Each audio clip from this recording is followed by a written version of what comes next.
Netcasts you love. From people you trust. This is Twit. Hi, this is Radford at Twit, and this is the review of the Lenovo Yoga 11S. The Yoga 11S is basically an ultra-portable Windows 8 hybrid that works as a laptop and a tablet. The tablet portion of it is basically a 1366 by 768 resolution display that's using capacitive touchscreen, of course, and runs the full Windows 8 experience. The Yoga runs from a variety of processors from the i3 to the i7. This particular review unit is the i5 version. So the i5 Intel processor is not using the latest version like the Haswell processors, but it's using the more outdated ones. So the Yoga 11S actually has quite a number of things going for it. Mostly its design and its portability. Looking at it, it actually has a very clean looking design. It comes in two colors, silver and orange.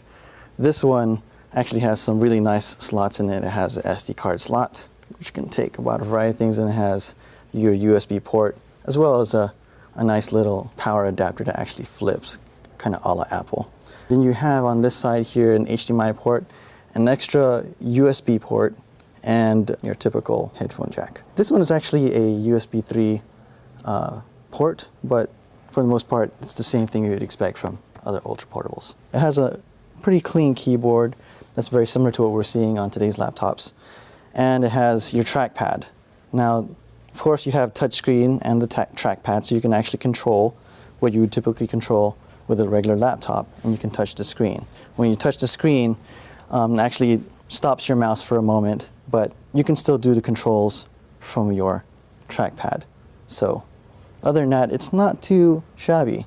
The real magic happens is when you actually flip and convert it into a tablet mode. Now the cool thing about this is that when you're switching to tablet mode, the keyboard is obviously disabled, and if you see the keyboard from the back, it may feel kind of a little bit cumbersome at first because you could feel the keys depressed as you're holding down the tablet. But the cool thing about it is once you kind of get used to it, it actually feels pretty good. Holding it left and right, and the fact that you're touching the mouse pad doesn't really have any consequential issues with the interface, but you can still pretty much do what you'd normally expect to do on a regular tablet. I think one of the things I really wanted to point out is the fact that there's actually some pretty good speed in this laptop, and part of that's due because we're running at a more lower resolution. And so let me just show a couple of things here, something that's kind of important, like the gaming aspect. So you can actually use the touch screen, and you can see right now the graphics are actually pretty fast on an i5. And this is a pure Windows 8 app running this, so it's not too bad. I think the only thing that really bugs me is the fact that the timing of this is just so off. We have new Intel CPUs that are running on the Haswell chipset, and those use much less power. So this one is still using the more outdated versions of the Intel i5 CPU, and it'd probably be best to wait.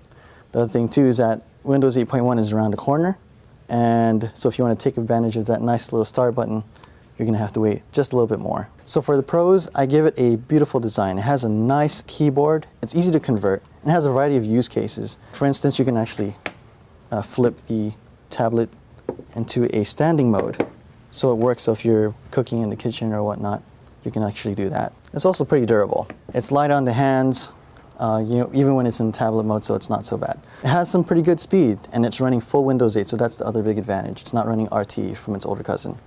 The cons is that it's using an outdated Intel CPU. Windows 8.1 is coming just right around the corner, so it might be pretty good to wait, but this is still a pretty good laptop. The display could probably be a little bit higher resolution, but that's something we'll probably have to wait on for a bit.